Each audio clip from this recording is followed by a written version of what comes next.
Galaxy S3 and the iPhone 5. Now I want to keep this comparison as simple as possible, just state the facts, state my experience using these phones, and let you guys decide which one is better and which one better suits your needs. Now first off, I do want to show you guys the physical comparison between the two phones. As you can see, the iPhone is obviously very much smaller than the Galaxy S3. Of course, the iPhone 5 is just a bit thinner. I'd say about a millimeter thinner than the Galaxy S3. Both are comfortable to use in their own ways. I mean, the iPhone 5 is very solid and it's thin. You can hold it in your hand very comfortably. Galaxy S3 takes some getting used to, but it too is very easy to use. Of course, cameras. This one is centered. Over here is on the left. There's a flash unit.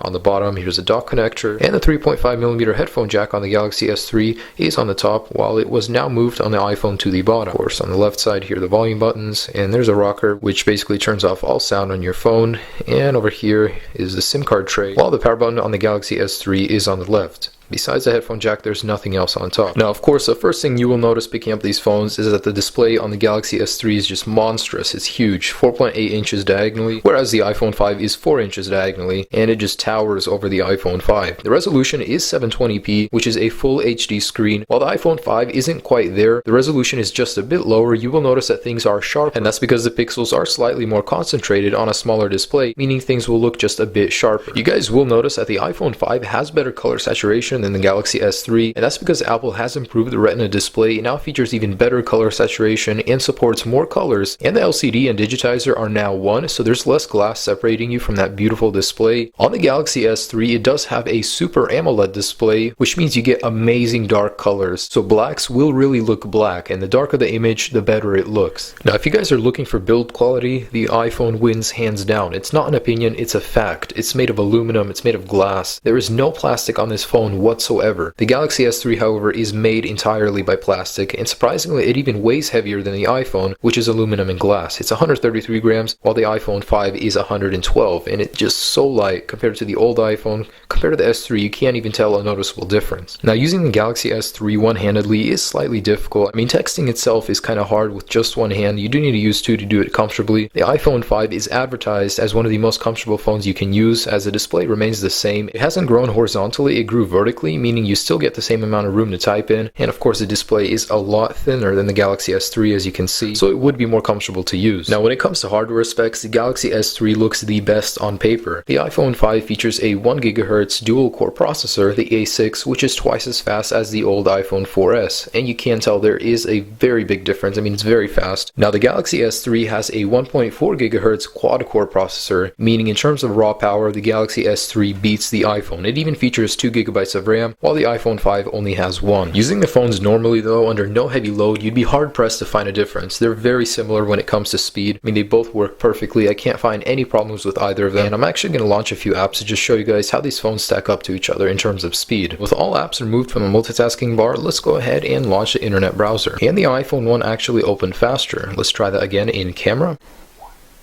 Once again, the iPhone camera is open faster than the Galaxy S3. Let's go ahead and launch a couple web pages to see which load faster. Yes, these phones both are running on the same Wi-Fi network, so let's go ahead and go to Apple's official website at the same time.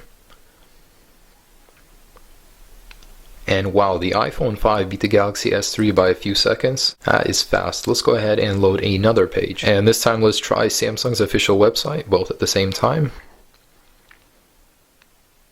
And the iPhone loads pictures already faster before the Samsung. As you can see, it loaded much faster. There's a huge difference in the internet browser between the iPhone and the Samsung Galaxy S3. And that just shows you guys hardware specs aren't everything. The actual usability of the phone actually determines whether or not it's better. And I'm not saying which one is better, I'm just saying hardware is not everything. Now, the Galaxy S3 dominates in battery life. It gets 11 hours over the 8 of the iPhone 5, meaning that's a 3-hour increase. And for the couple of weeks that I've had the Galaxy S3, the battery has been outstanding. I could easily go 2 days on it. And the iPhone 5 battery is still very good, just not as good as the Galaxy S3, especially under heavy usage. Now let's talk about what each phone can do that the other doesn't. Of course, both feature 4G LTE connectivity, but the Samsung Galaxy S3 has NFC, near field communication, which is very useful on the phone. I really don't know why Apple didn't include that in the iPhone 5. The S3 does simultaneous talk and data on Verizon where the iPhone doesn't. The battery on the S3 is removable, and the storage is upgradable, which means you don't have to pay upfront more for extra gigabytes on the S3. There's numerous software enhancements such as the Palm Touch, touch, smart alert, turn over to mute, shake to update, and tilt to zoom that set the S3 far apart from the iPhone in terms of software. Now, the one part where the iPhone 5 excels is the fact that it has such amazing support. Apple does a really good job when rolling out updates, as it updates all devices at the same time. For the Galaxy S3, each carrier has to decide which update to roll out. Jelly Bean is an amazing software. However, the S3 is still deprived of this better battery life, better speed, better everything enhancing software update, just because the support is not as good as the iPhone. And there's apps in the Play Store that don't even support the S3 because of the wide ecosystem of Android phones, that it does take a while to get to the Galaxy S3 and other new Android phones. So definitely the iPhone 5 has an advantage in terms of support over the Galaxy S3. And I did save my favorite for last. The cameras on both phones are great. I do have to say I like them both. However, for me, the iPhone 5 camera performs better in low light, and the image stabilization is by far better than the Galaxy S3. I mean, you can really be shaking, and the image stabilization is so good that you won't detect any of that in your video. And I will be putting up comparisons very soon in a separate video. I do want to go in depth in that, but in this video, for the sake of time, I will say that the low light and image stabilization on the iPhone 5 is better than the S3. And I have noticed that the Galaxy S3 colors in its video are a little bit more realistic than the iPhone 5. Both are great, however. Now, what it all comes down to is personal preference. Do you want the elegant and refined iPhone 5 or the powerful and huge Galaxy S3? It really is up to you. I just wanted to show you guys this video, a comparison between the two, to give you guys a basic idea of what you're up against if you're in the market for a new phone. I do hope this video helped you decide, maybe give you a little insight which phone is a little more for you. If you could, please like and favorite. It does help me tremendously. If you have any questions or